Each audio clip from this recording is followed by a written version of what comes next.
Today, my life has changed forever.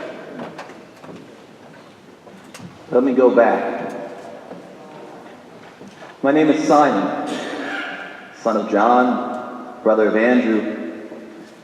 And for 30 years, the three of us woke up every morning before dawn, went down to the lake, hopped in our boat, and spent the day fishing. Some days we catch some things, some days we wouldn't. Some days we would eat, some days not so much. And only on one day did we catch so much fish that our nets literally began to tear. Literally. See, a man came and he sat in my boat, and I was done after a horrible day of fishing, but he said, "Throw your nets out one more time." And I honestly just wanted to throw him out there.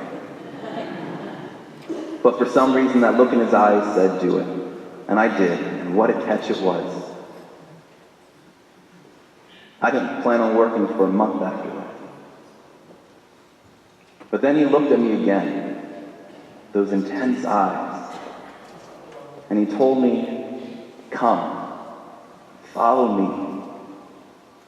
And I don't know what was wrong with me, but I decided to do it. I was hoping probably to see some more miracles like that fish. That was pretty cool. So, 3 years I followed him, 3 crazy years. And I saw some amazing things. You know, there was this one time, 5,000 people were sitting in the fields, and we had 5 loaves of bread, and he said, "Hey, feed them." And it worked. They all ate, were satisfied. And then he got up on this rock and he said, "You know what? I am the bread of life. And the bread that I will give is my flesh for the life of the world. Unless you eat my flesh and drink my blood, you have no life in you." And thousands left him.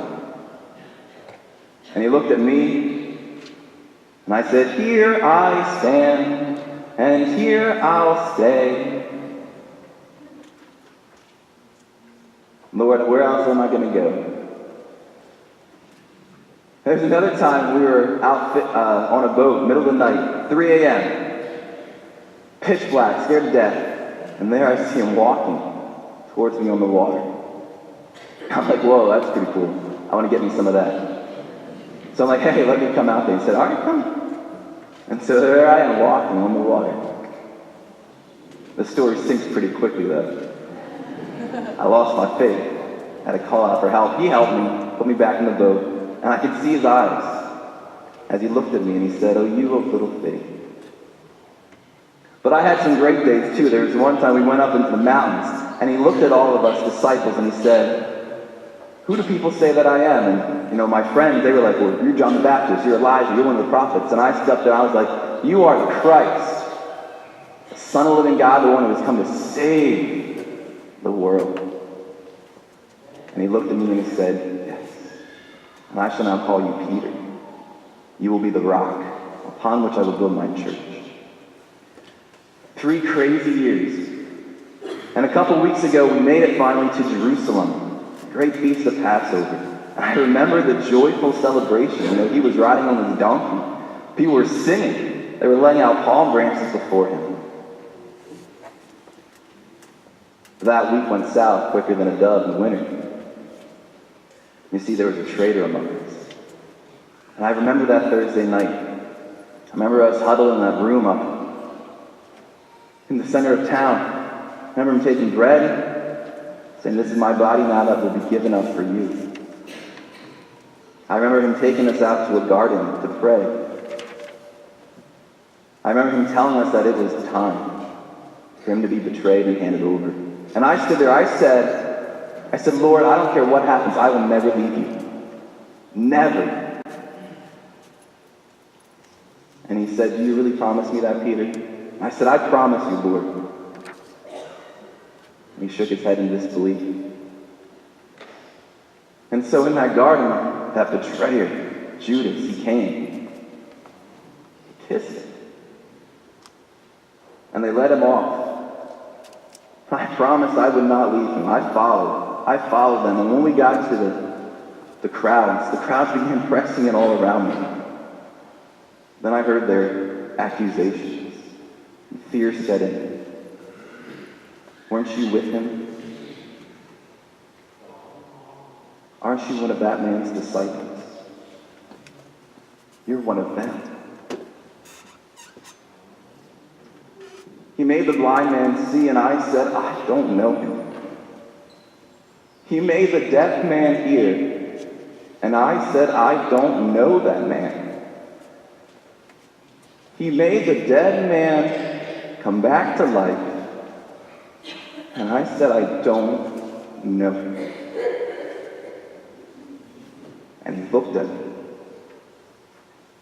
and I remember those eyes.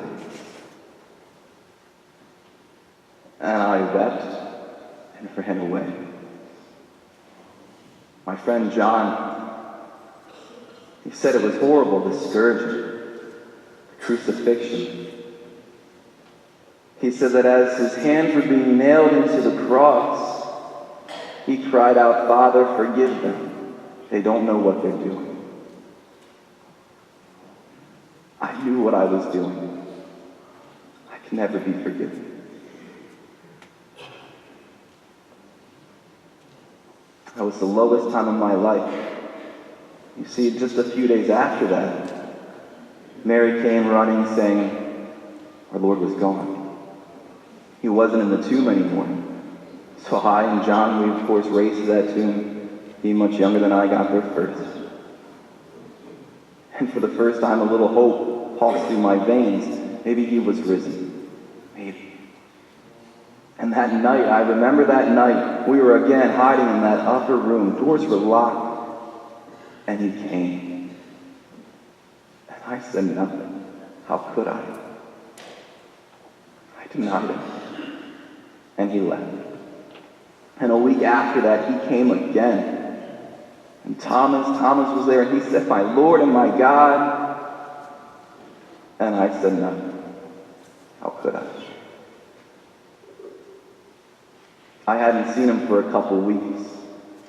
I thought my life had lost its chance until this morning.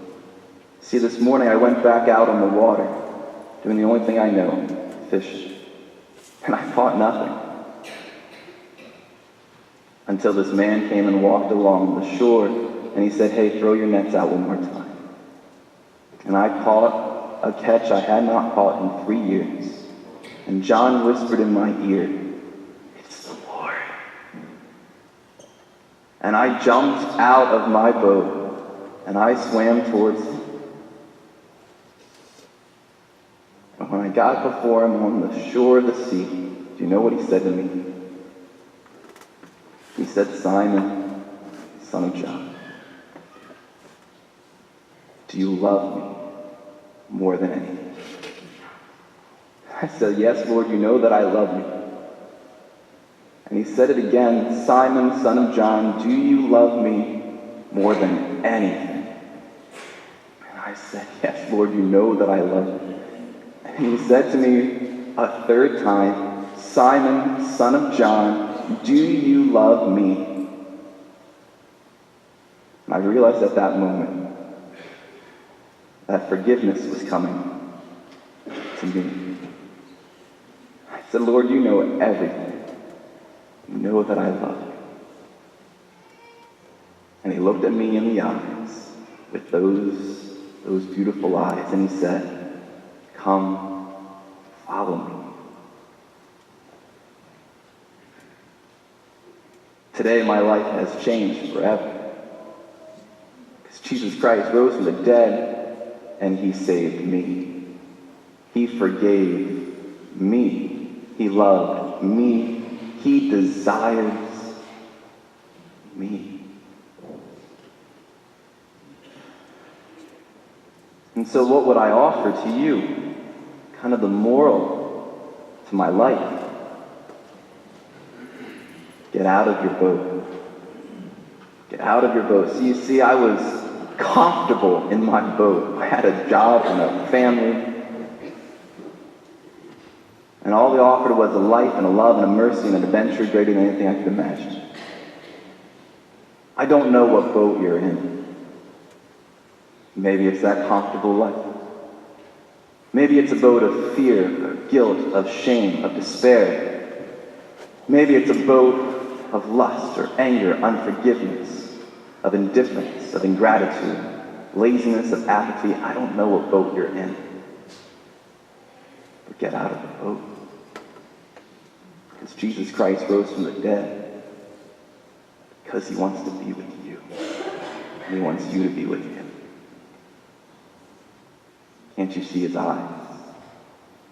Listen to him. He says, come, follow me.